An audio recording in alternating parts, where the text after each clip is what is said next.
Okay, so now we will talk about by naturalization. Okay, so what does naturalization mean? The admittance of a foreigner to the citizenship of a country. In our case, that is India. So, how can a foreigner who is not a part of India, who is not an origin of India, who was not born in India, how can he get a citizenship of India? Okay, so the central government may on an application grant a certificate of naturalization to any person not being an illegal migrant if he possesses the following qualification. So what are those qualifications? The first one is that he is not a subject or citizen of any country where citizens of India are permitted are prevented from becoming subjects or citizens of that country by naturalization. So what does this mean? This means that, let's take an example. Let's take an example of US. So this means that if a US citizen wants to be an Indian citizen, okay, a US citizen, now he wants to be an Indian citizen, so we will grant him the citizenship of India. We will grant him the citizenship of India only if his country also grants Indians as US citizens, which means that the Indians who go to US, if even they grant us the US citizenship, then even we will grant US people the Indian citizenship. So it's basically like tit for tat. If you will grant my people your nation's citizenship, then even I will grant you your people my nation's citizenship. So it's like that. B, that if he is a person of any country, he undertakes to renounce the citizenship of that country in the event of his application from Indian citizenship being accepted.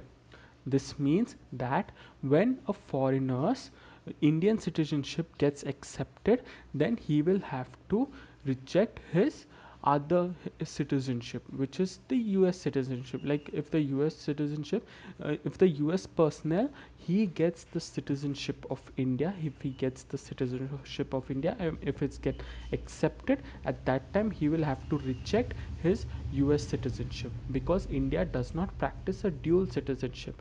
India practices a single citizenship for the brotherhood of the nation. Okay, for the unity of the nation, we practice a single citizenship. We do not practice a dual citizenship. So whoever is a citizen of India, he will have only one citizenship, that is the Indian citizenship. Be it from any country, if they are coming from, they will get the Indian citizenship, provided they reject their original citizenship, okay, their foreign citizenship in which they were born or they have. Okay, then he should be of good character. Okay, then that he has an adequate knowledge of a language specified in the 8th schedule. Okay, so in the 8th schedule there are 22 languages which has been specified in India. Okay, so he should have at least he should have knowledge of at least one language. Okay, so he will get the citizenship of India. However, the government of India may waive all or any of the above condition of naturalization if in case the person who has provided distinguished service to science, philosophy, art, literature, world peace, or human progress. Okay, this is like in the government of India will waive off all these conditions. Okay, all the above conditions it will waive off, provided that that person has contributed something in the field of science, philosophy, art, literature, world peace, okay, or human progress. So if he has contributed distinguished service on these things, then he will get the citizenship of India. Now, fifth one, by incorporation of territory. What does this mean? If any foreign territory becomes a part of India, the government of India specifies the persons who belong to that territory shall be the citizens of India. Okay, which means if tomorrow, if we go for a war and we acquire some territories, so the people who are staying in that territories, they also become a part of India, right? So that also the government says that we will give them the citizenship of India. Such persons become the citizens of India for the notified from the notified date. For example, when Pondicherry became a part of India, the government of India issued the Citizenship Pondicherry Order in 1962 under the Citizenship Act of 1955. So Pondicherry was first, it was ruled by the Portuguese. Okay, after that it was given to India. So that thing, so when it became a part of India, at that time the citizenship was given to the people of Pondicherry. So that's what is meant by incorporation of territory. Loss of citizenship. How can a person lose his citizenship? Till now we were talking about how can a person get citizenship, right? Now we will talk about how can one person lose his citizenship. Okay, so the Citizenship Act of 1955 prescribes three ways of losing citizenship, whether acquired under the act or prior to it under the constitution. Okay, so we'll talk about all these things. Okay, by renunciation,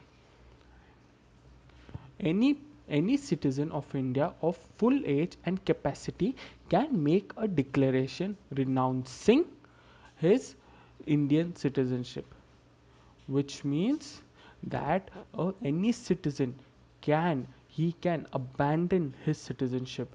He can declare that I don't need Indian citizenship, so he can declare it, and at that time he can lose his citizenship.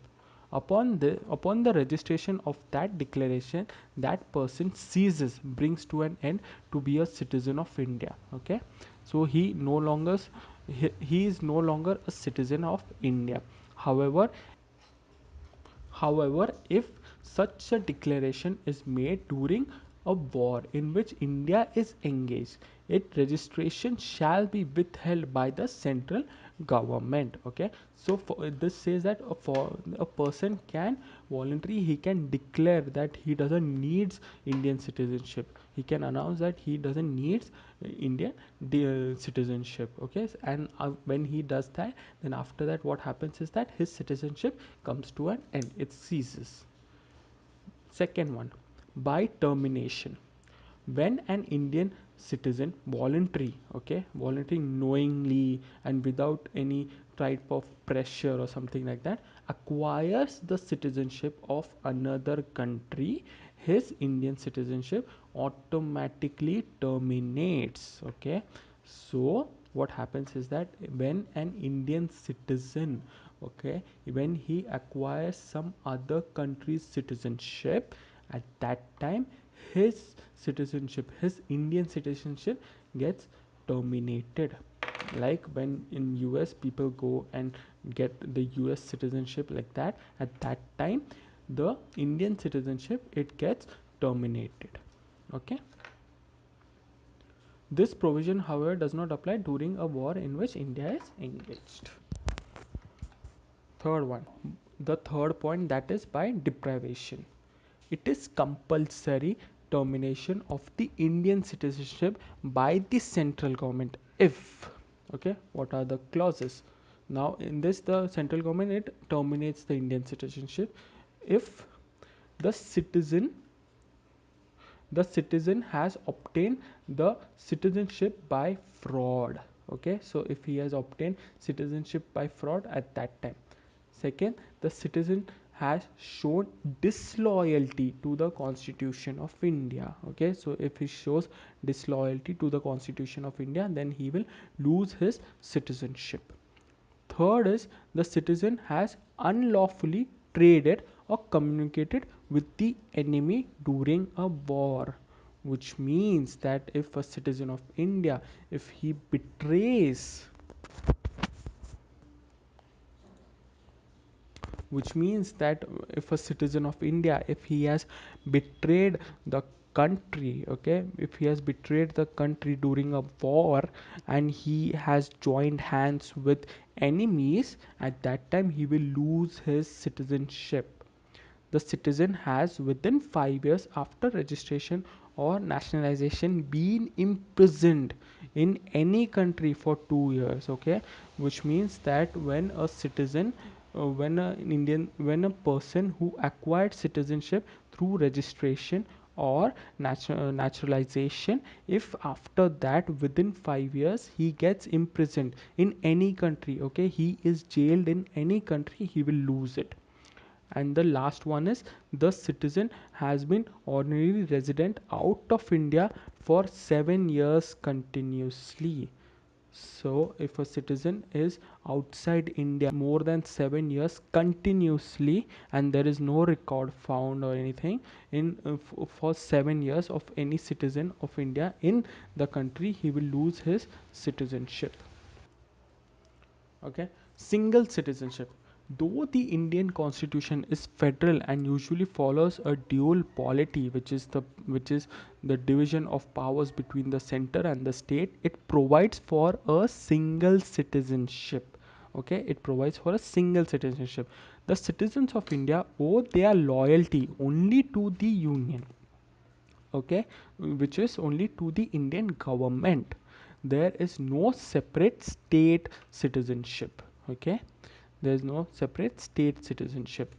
There are other federal states like USA and Switzerland, on the other hand, they adopt the system of double citizenship. Okay, so what does that mean? It means that in USA each person is not only a citizen of USA but also of a particular state in which he belongs. Okay, so he enjoys double citizenship. So first one is that he is a citizen of USA, and the second one is that he belongs to in which state he belongs, so that's citizenship.